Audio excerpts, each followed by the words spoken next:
You did? I really wanted to see the windmiller home over there, but like it was closed due to they're putting the furniture, which kind of made me a bit upset. So I went to the Drees one. I found this ceiling fan. It's a Kichler, like every Drees has.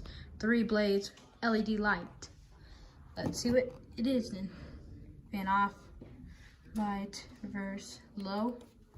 So if you turn it on to low, that's how it is.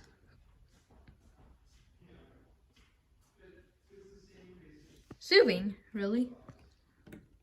LEDs. Medium.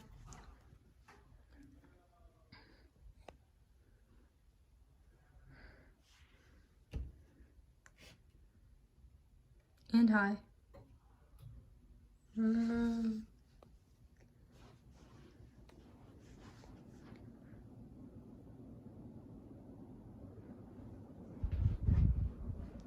Produces like a lot of air.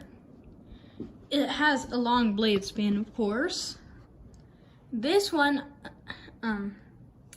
doesn't have that much ceiling fans, but this model home.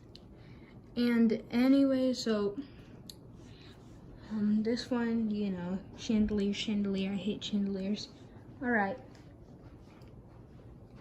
Anyways, this was a ceiling fan. Bye. Remind me to make new videos. All right. And I'm just turning it a fan off.